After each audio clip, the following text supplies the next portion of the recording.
Escándalo internacional. Claudia Sheinbaum destroza a Felipe Calderón en público. Lo llamó espurio y vendepatrias tras enterarse de que el expresidente fue a Estados Unidos a pedir apoyo contra la reforma judicial. ¿Cómo es posible que un exmandatario mexicano recurra al extranjero para atacar a su propio país? No olvides darle me gusta, compartir y suscribirte al canal. Buenos días, Presidenta. Hans Salazar, de Noticiero en Redes. Quisiera yo plantear en esto de la deuda de Pemex, lo que se endeudó en tiempos de Calderón, de Peña Nieto, y que ahorita se está solventando y es una obligación por todo esto que ya se ha explicado por parte de usted y el secretario de Hacienda. La oposición dice es un barril sin fondo, se está tirando el dinero, cuando ellos fueron los que gobernaban en su momento y generaron toda esta cantidad de miles de millones de dólares. Y se está rescatando. La lógica y bueno, la esencia es la soberanía energética. ¿Cómo plantearlo también para la gente y que no se vaya con una narrativa nada más de que se está desperdiciando el dinero? De acuerdo. Ese punto. Bueno, primero queremos garantizar 1.8 millones de barriles diarios de producción de petróleo. Queremos seguir aumentando la producción de gasolina y de diésel para que no se importe. ¿Cómo lo vamos a hacer? Todavía hay una inversión muy importante en la refinería de Salina Cruz, en una coquizadora. Eso nos va a ayudar bastante. Y el próximo año se hace una inversión muy importante en la refinería Deer Park, que está en Texas, para garantizar su producción. ¿En qué nos ayuda eso? Pues en no depender del exterior, estar importando e importando. Pemex tiene además un programa para disminuir, de mediano plazo, las importaciones de gas natural, que importamos mucho gas natural. Está trabajando en ello. Todos los países del mundo buscan garantizar su producción energética con recursos propios. Hay países que no tienen petróleo, no tienen otras fuentes de energía y que lo importan y garantizan sus importaciones. Ahora, ¿qué pasa, por ejemplo, con la contaminación, con el cambio climático? Para que no nos digan que no nos interesa eso, si toda la vida trabajamos en eso. O sea, la idea es que lo que consumimos ahí se estabilice y todo el crecimiento sea con fuentes renovables de energía y poco a poco ir sustituyendo petróleo y otras hidrocarburos que provocan su quema, impactos al medio ambiente. Pero nosotros tenemos que garantizar por soberanía de nuestro país la producción nacional. Hubo incluso una etapa en nuestro país que de Pemex, de los ingresos petroleros, se hicieron escuelas, instituciones, se crearon pues un gran patrimonio nacional.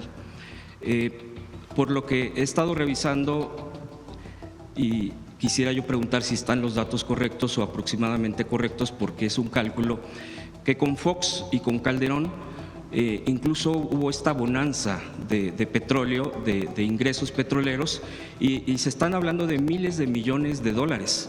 Se hablan incluso de cientos de miles de millones para no dar un dato concreto, pero no se vio realmente que se fuera… 400,000 millones de dólares de ingresos adicionales de petróleo, ¿no? En la época de Fox. A ver si lo traen por ahí, nada más.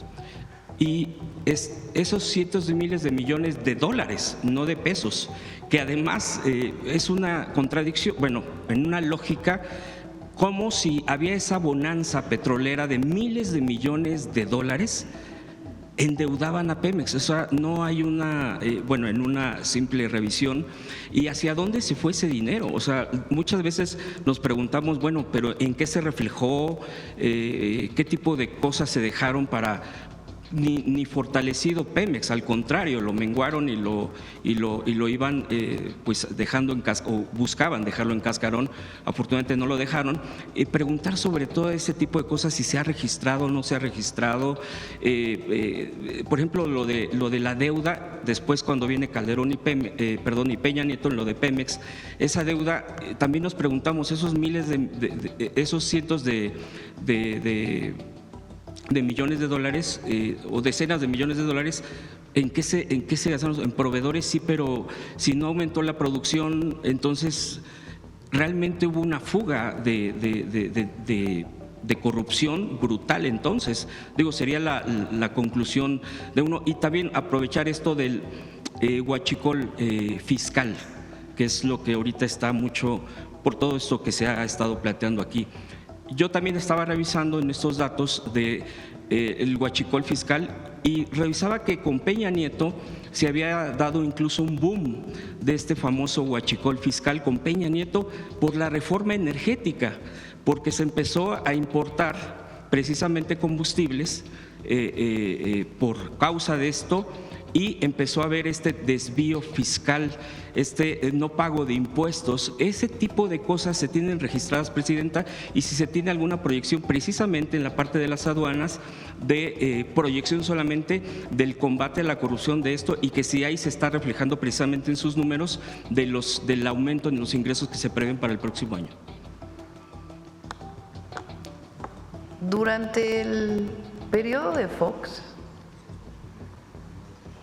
cuando termina Zedillo, se producían en México alrededor de 2.1 millones de barriles diarios, 2 millones de barriles diarios de petróleo.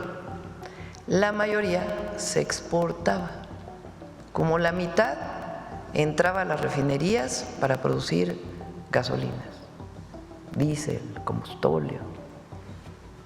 En México hay 6 refinerías, ahora hay 7 con la Olmeca y 8 con la de Deer Park, que se compró completa en Texas. Bueno, en la época de Fox aumentaron la producción de petróleo de 2.1 millones de barriles diarios a 3.4 millones de barriles diarios. En 2004 es la mayor producción de petróleo de la historia de México. Imagínense un barril, ahora imagínense 1 millón de barriles. Eso es lo que se produce diario, 1.8 veía en México. Bueno, con Zedillo eran 2.1 más o menos, si mal no me equivoco. Ahora imagínense que diario aumentaron 1.3 millones adicionales, 1 millón más de barriles diarios. ¿Cómo le hicieron? Pues en México había un yacimiento de petróleo único en el mundo, que es Cantarell.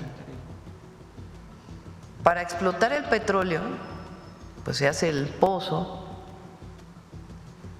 y el propio gas que tienen los pozos que tienen petróleo y gas, la presión del gas hace que salga el petróleo.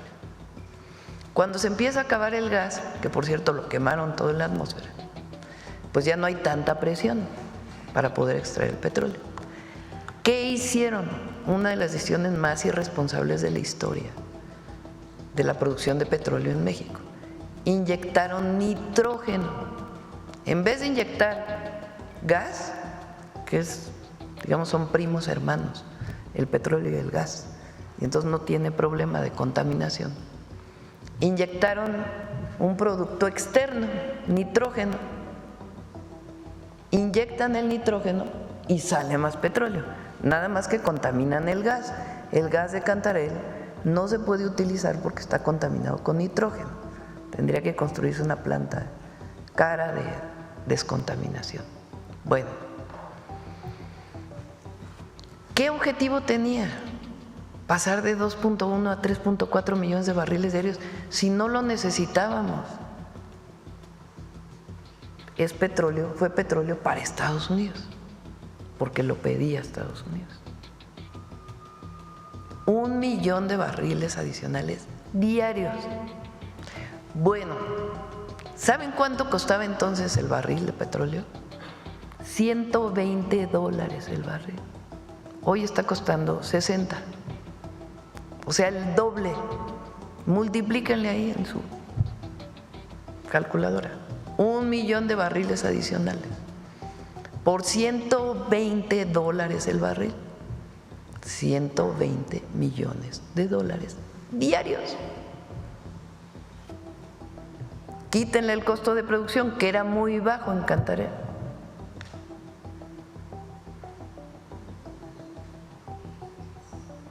Ahora les pregunto a quienes nos escuchan ustedes, ¿qué obra de infraestructura fundamental recuerdan del periodo de Fox?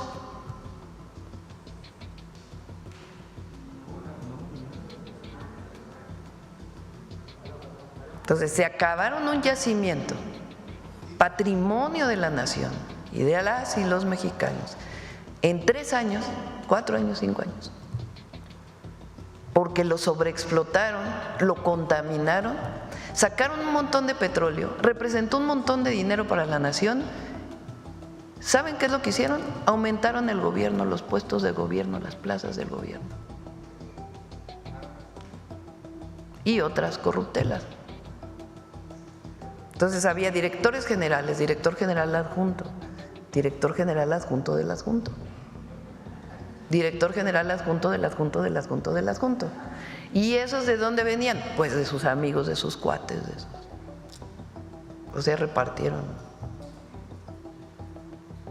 Llega Calderón, todavía tiene una bonanza de 2, 3 años.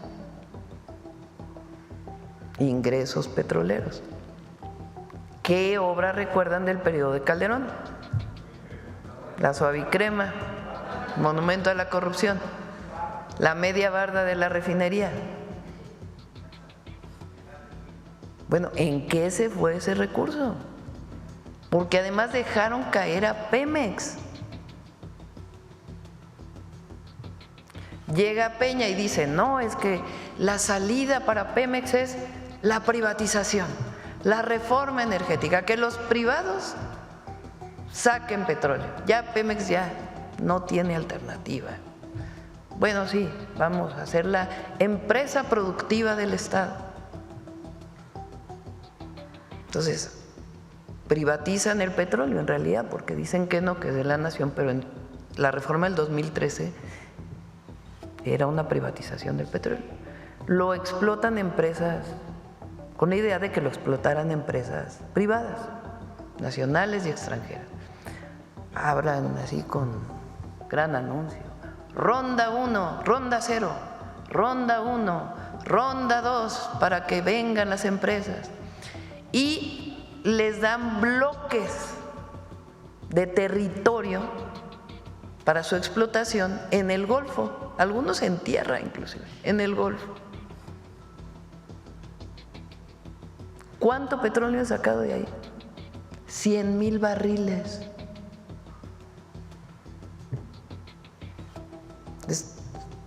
O sea, estamos hablando de millones a 100,000 barriles. O sea, no hubo tal inversión que se esperaba que hubiera de las empresas privadas.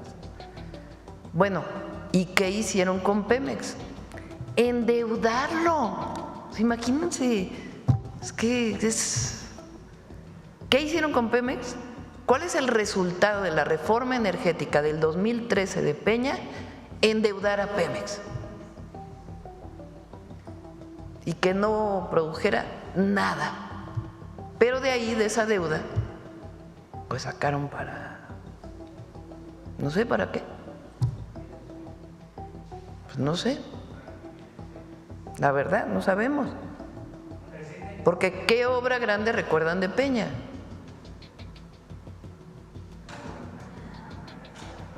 El Insurgente, que todavía lo estamos acabando, que no pudo avanzar prácticamente nada. Eso sí, decían, estamos consolidando el déficit. Sí, nomás que a costa de endeudar a Pemex. Y de un montón de dinero que les dio el Banco de México, por cierto, montones. Entonces, ¿qué tenemos que hacer? De manera responsable, como lo inició el presidente López Obrador y a nosotros nos toca consolidarlo y fortalecerlo, pues garantizar la viabilidad de Pemex de largo plazo. Y hay años pues en que lamentablemente tenemos que pagar los intereses de la maldita deuda corrupta de Calderón y Peña. Esa es la triste historia Presidenta, de nadie cándido, como diría. Sí. y hablando de cínicos, Calderón sale un video Buenísimo. ayer. Esa sí, nos la regaló. Sí. A ver, ponlo. Adelante, Jaime. Sí, que salió ayer, bueno, ahí está el video, si quiere para verlo, porque dijo, en las narices del embajador estadounidense, fue a decir a Washington, se hizo la reforma judicial, o sea, como diciendo, ¿por qué no intervino Estados Unidos? Échale. Could the US have done more to save democracy in Mexico? You say the Americans? Yeah. I don't know. I don't want to say what the Americans could do. But what is clearly is that this demolition process happened, I don't know if the expression is correct, but just under the noses. What exactly was happening? Or he just ignored that, which is terrible. Está hablando de la reforma al Poder Judicial. Y entonces, fíjense la gravedad de lo que dice un expresidente. Ya saben que yo siempre le pongo el apellido Espurio, porque llegó con un fraude electoral al gobierno de México. Es indignante, no tiene otra palabra. O sea, va a Estados Unidos y le preguntan, ¿y qué opina de la política exterior? ¿No? Dice, imagínense cómo es posible que la reforma al Poder Judicial haya pasado por las narices del embajador estadounidense y no haya hecho nada.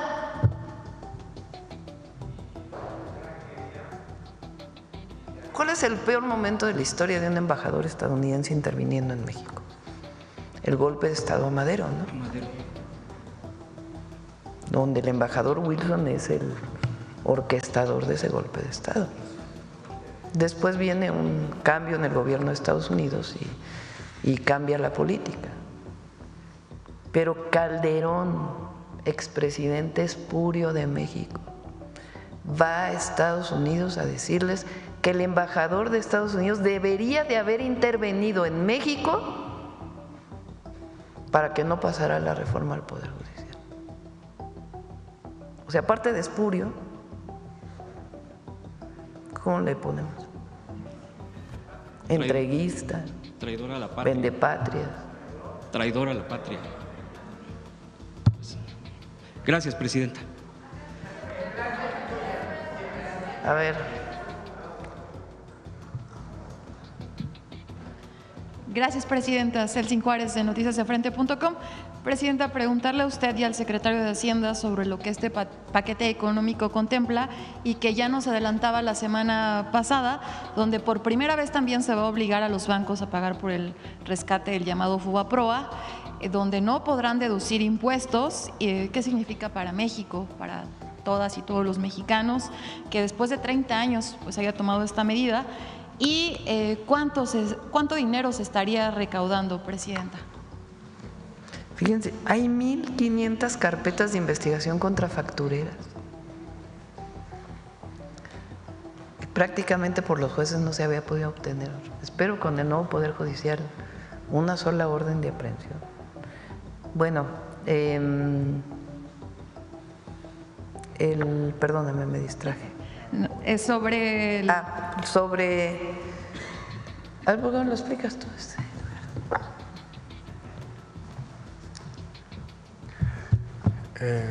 Como lo hemos mencionado, es un tema de armonía fiscal, ¿no? El FOBAPROA fue diseñado para rescatar al sistema bancario.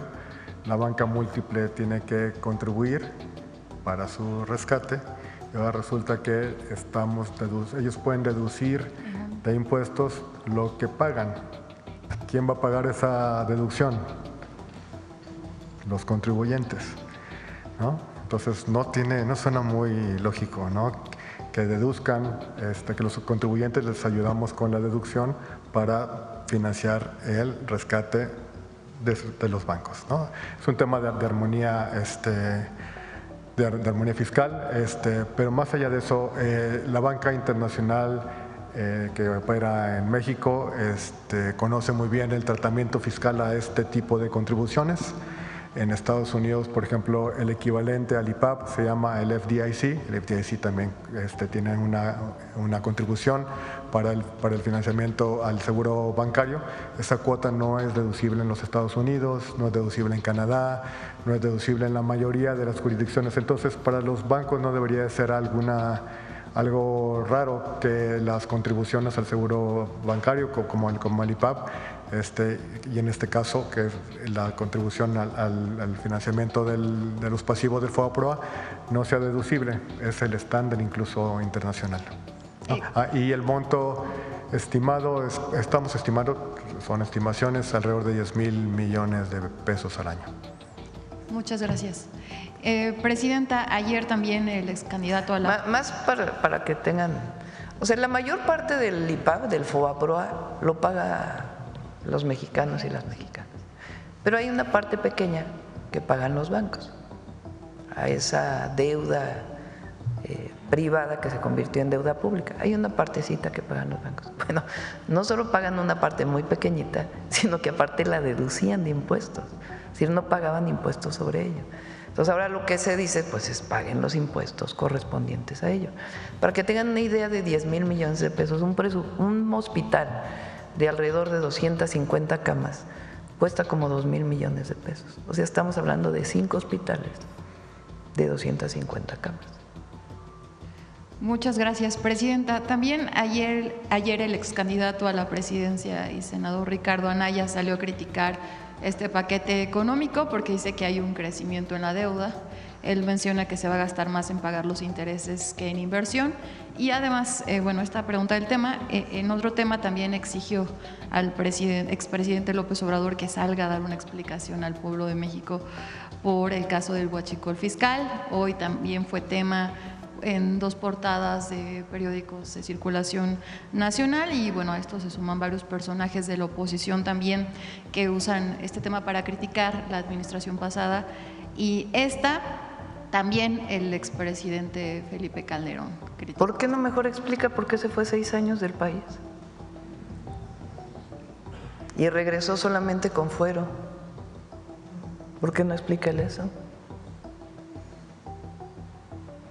Es un presupuesto muy responsable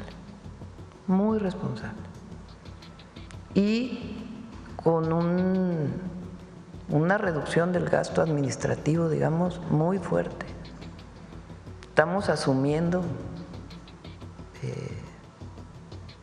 esta reducción para garantizar todo lo que necesitan las mexicanas y los mexicanos y los estados de la República, porque todas las entidades se ve aumentado su presupuesto de lo que aporta el gobierno federal. Pues es muy responsable. El único tema relacionado con que no podemos consolidar más en este año, el famoso déficit que le llaman, pues es por la maldita, ¿cómo dije ya? La maldita deuda corrupta, que tenemos que pagar los intereses. Eso lo debería de explicar él, ¿no? Sí, sé que no se lleva muy bien con Calderón, pero bueno, son del PAN los dos, ¿no? Entonces, a ver, ¿por qué no explica los fraudes que él hizo que todavía no acaban de… ¿Por qué regresó a México como pluri, con fuero, y se fue 6 años? Porque él fue el candidato a la presidencia del PAN. Entonces, es falso lo que dice. Es falso, es un presupuesto responsable, pensando en el pueblo, en la gente, porque somos un gobierno del pueblo. Ellos quisieran que regresáramos a ser como ellos, gobierno de unos cuantos, ¿no? Y además, tiene un profundo contenido humanista. Nosotros no dejamos a nadie atrás. Ellos dejaron a muchos millones en el abandono. Sobre esto que pide al presidente López Obrador de que salga a dar una explicación sobre el huachicol fiscal, ¿qué le dice, presidenta? Es pura politiquería, la verdad, pura politiquería. Aquí se explicó claramente cómo es que en marzo llega este buque del que viene toda la investigación y de donde salen todas las órdenes de aprehensión. 14 órdenes de aprehensión por que en realidad hay que llamarle contrabando, porque huachicol es más bien cuando se pica un ducto este es contrabando de combustible que no paga impuestos. Entonces, combustible que viene de Estados Unidos en un buque y al entrar a México reporta que no es combustible para no pagar impuestos. Ese es el modus operandi, digamos. Entonces, en realidad es contrabando de combustible. Y se hicieron muchísimas cosas en el periodo del presidente López Obrador. Pues los cimientos y el primer piso de la transformación. Nosotros nos toca seguir combatiendo cualquier acción que ocurre ya en nuestro gobierno, además, más allá de lo que hagan las instituciones pertinentes o correspondientes, lo que encontremos, pues investigarlo y sancionarlo.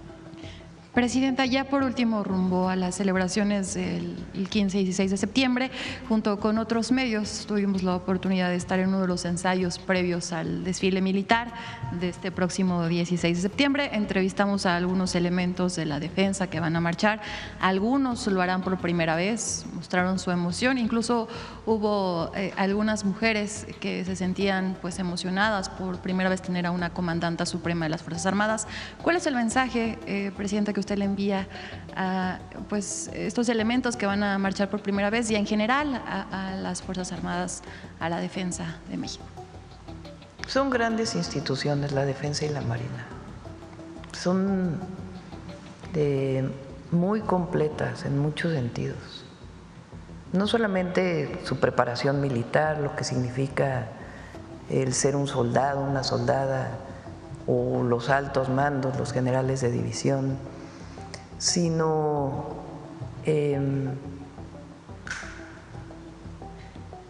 lo completos que son como ciudadanos. Y la institución como tal, los mejores ingenieros militares, los mejores médicos, médicas, ingenieras.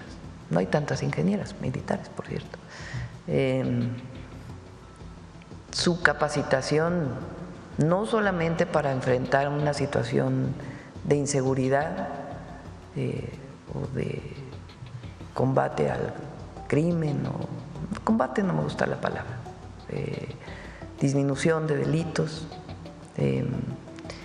sino el plan de N13, por ejemplo, es ejemplo mundial, la manera en que operan, cómo lo trabajan. Pero además, imagínense, la decisión que toma un joven a los 18 años de decidir entrar a la Marina, a la Guardia Nacional o al Ejército o a la Fuerza Aérea.